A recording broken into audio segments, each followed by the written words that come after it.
The city glowed beneath Leonard Blackwell like a prize already claimed. From the rooftop bar, the skyline stretched endlessly. Glass towers, neon lights, moving traffic that looked like veins carrying wealth straight into his empire.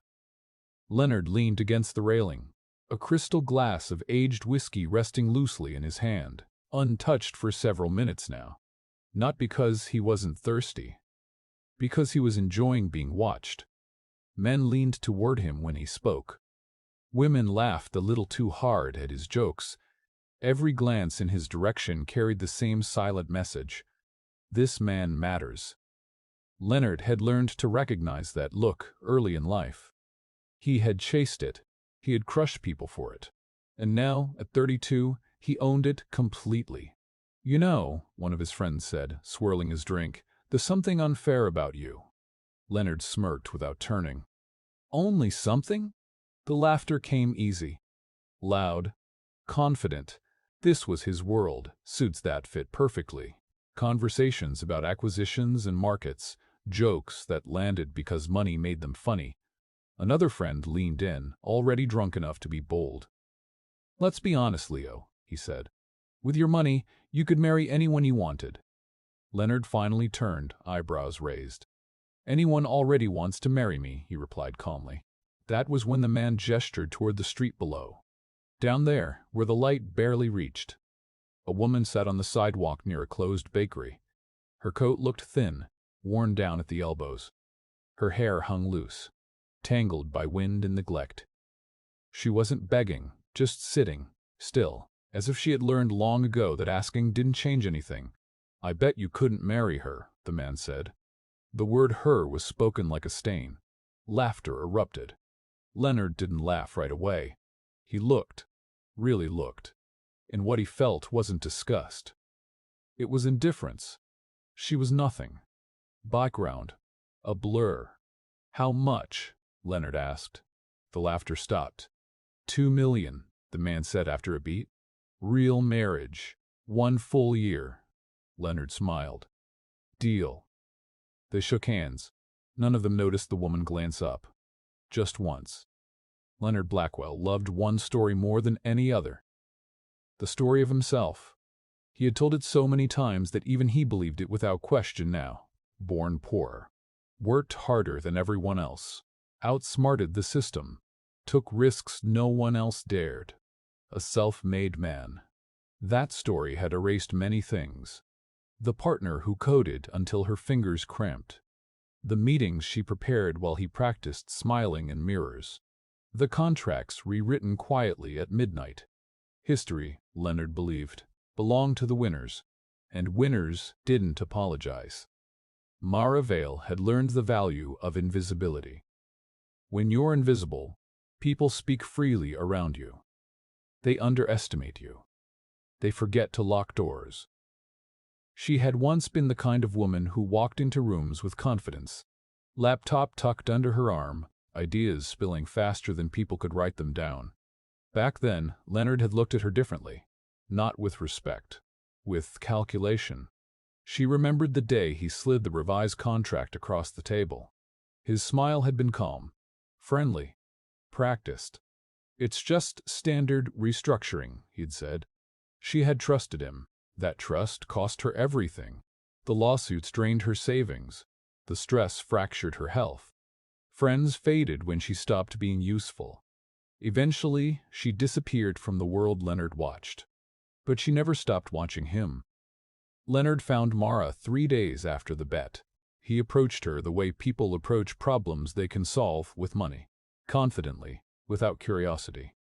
"I have a proposition," he said. She looked up slowly. "Yes," she said. He paused. He hadn't asked a question.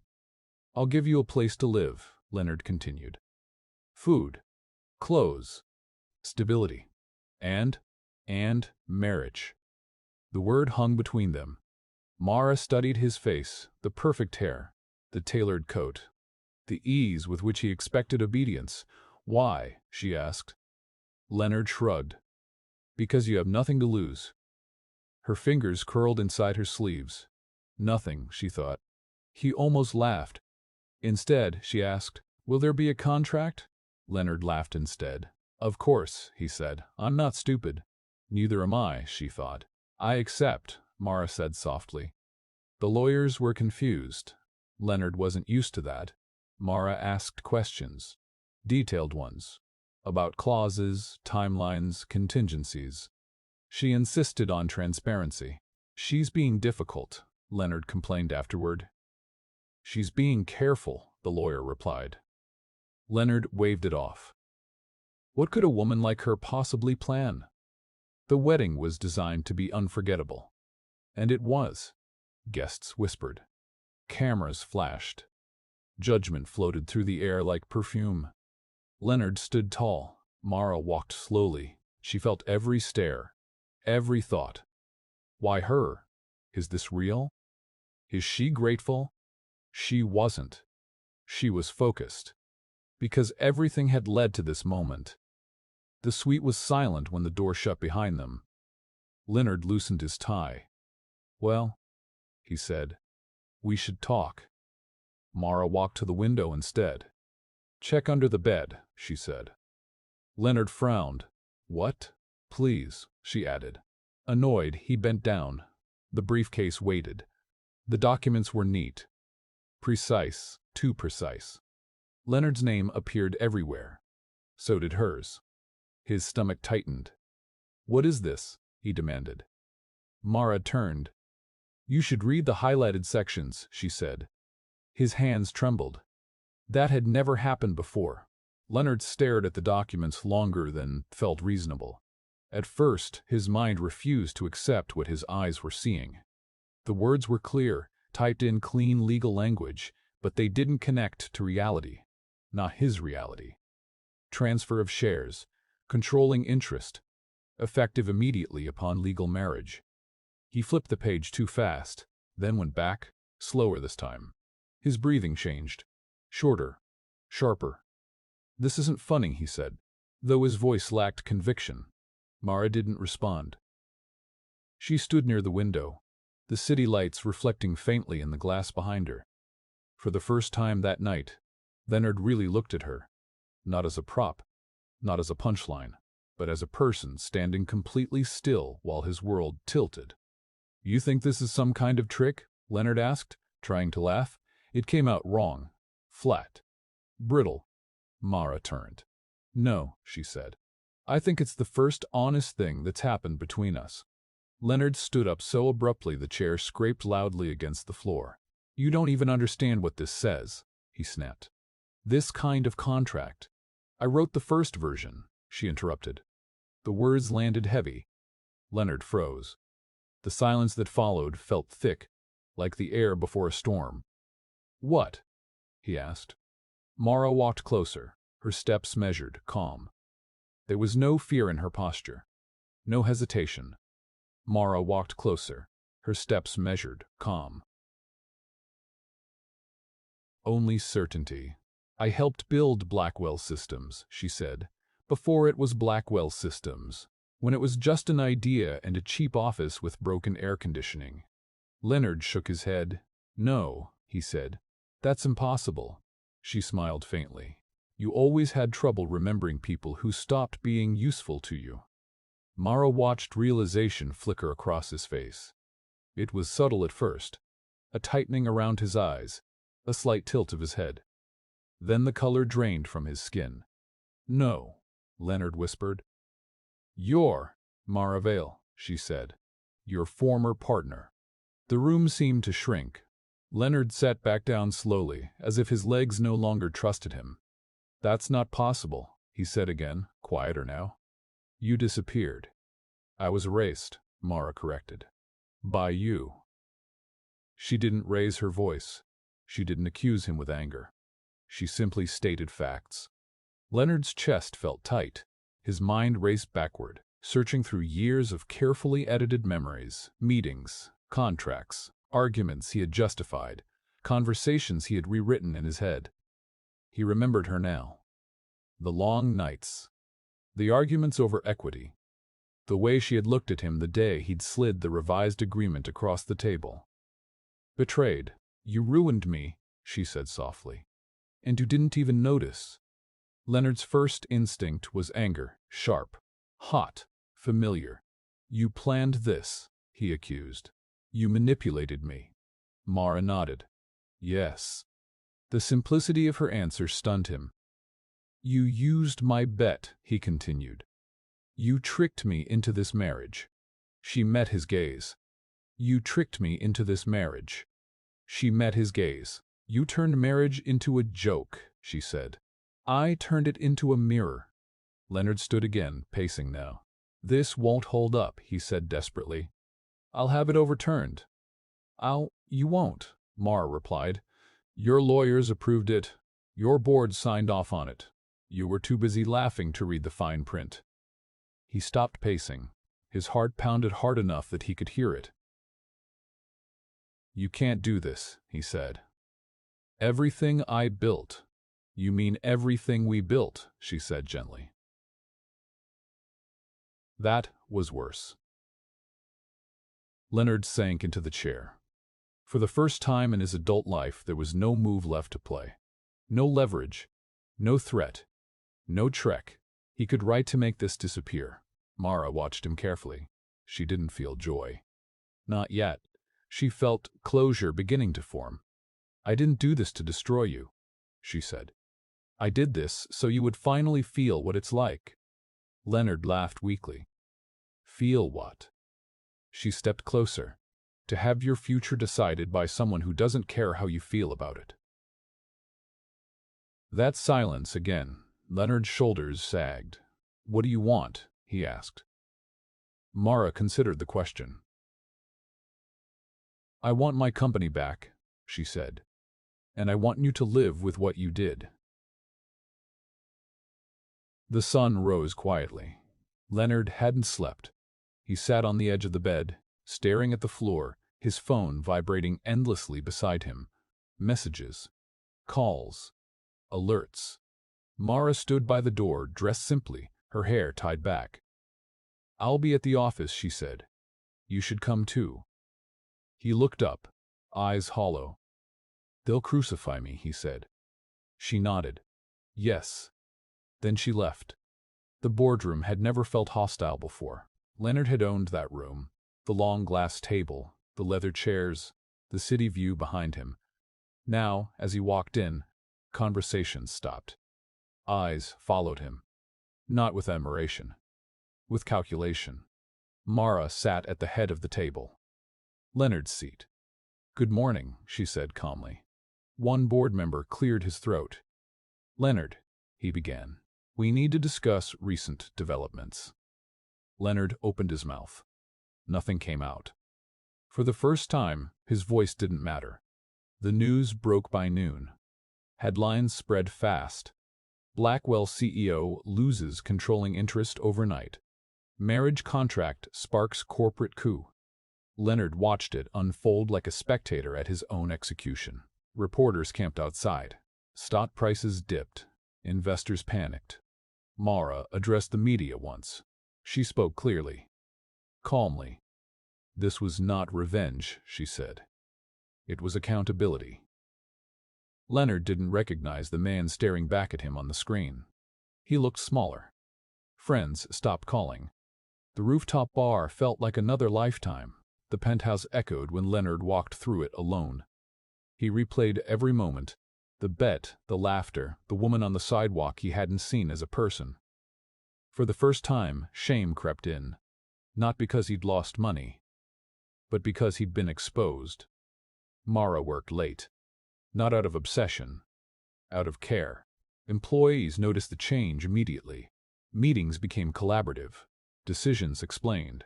Credit shared. For the first time, Blackwell Systems felt like a company, not a kingdom. Leonard found her one evening in her new office. You won, he said quietly. Mara looked up. This was never about winning, she replied. He swallowed. Was I really that blind? She held his gaze. Yes. And for once, he believed her. Power doesn't leave all at once. It leaks. Slowly. Leonard noticed it in small ways at first. The doorman who used to greet him by name now nodded politely. The driver, who once waited patiently, now asked how long he'd be. The assistants, who used to anticipate his needs, now waited for instructions. Respect, Leonard realized, had never been loyalty. It had been fear wearing a smile. Now that fear was gone, and so were they. The penthouse felt enormous. Too quiet. Leonard wandered from room to room, touching furniture that suddenly felt meaningless. Art he had bought to impress others. Views he had never really seen. He stopped in front of the window one night, looking down at the city. The same city. The same streets. But for the first time, he wondered how many people down there had once looked up at him the way he used to look down at them. Not with admiration, with resentment. Or worse, with hope that he had crushed without noticing. The letter arrived a week later. Handwritten. No return address. Leonard almost didn't open it. Almost. Leonard, I'm not writing this to hurt you. I'm writing it because if I don't, the past wins again. You once asked me why I didn't fight harder when you pushed me out. The truth is, I did. I fought until I had nothing left. You didn't just take my company. You took my belief in fairness. I had to rebuild that belief before I could rebuild anything else. Leonard read it twice. Then a third time. His hands shook. Not with rage. With something far more unfamiliar. Regret. They met in a small cafe. Not a boardroom. Not an office. Neutral ground. Mara arrived first. Leonard hesitated at the door. He almost turned around. Then he remembered how easily he had once walked away from her life. And he stepped inside. They sat. Silence. Then Leonard spoke. I don't know how to undo what I did. Mara studied him. You can't, she said. Some things don't get undone. He nodded. I thought power meant never having to apologize. She sipped her coffee. And now? He swallowed. Now I think power meant having the chance to choose differently. She didn't smile. But something softened. Leonard lost more than money. He lost certainty. The belief that the world bent automatically to his will. That loss hurt more than any financial blow. Because it forced him to see himself clearly, not as the hero of his story, but as the antagonist in someone else's. Under Mara's leadership, the company changed. Not overnight, but intentionally. She restructured profit sharing. She rebuilt trust with employees Leonard had dismissed as replaceable. She invested in people, not just numbers. The company grew. Stronger. Healthier. And for the first time, it felt honest. Mara didn't erase Leonard's name from the company history. She left it where it belonged. As a lesson. Leonard didn't plan to speak publicly. But one day, watching an interview where Mara was asked about the bet, he realized silence was another form of cowardice. So he stepped forward. I made a joke out of someone's life, he said. And I paid the price. People didn't cheer. They didn't forgive him instantly. But they listened. And for the first time, Leonard spoke without needing applause. Months later, Leonard passed a woman sitting near a closed shop. Thin coat. Tired eyes. He stopped. Not because of guilt. Because of recognition. He knelt down. Can I help? He asked. She looked up, suspicious. Maybe she said yes. Maybe she didn't. That part didn't matter. What mattered was that he finally saw her. Mara stood once more at the rooftop bar. The same one. She looked out at the city. Not as something to conquer, but as something to belong to. Leonard never returned there. He didn't need reminders of who he used to be. Mara didn't need reminders of what she overcame. They had both learned the same lesson. From opposite sides. Revenge isn't screaming. It isn't humiliation. It isn't destruction for its own sake. Real revenge is reclaiming your voice and letting the person who silenced you finally hear the echo. Some people believe karma is cruel. Others believe it's slow. But maybe karma is simply honest. It doesn't rush. It doesn't forget. And it always arrives dressed as consequence. If this story stayed with you, if it made you feel something, hit like. Tell us in the comments. Do you believe people truly change after losing power? And subscribe for more stories where justice isn't loud, but it's always exact.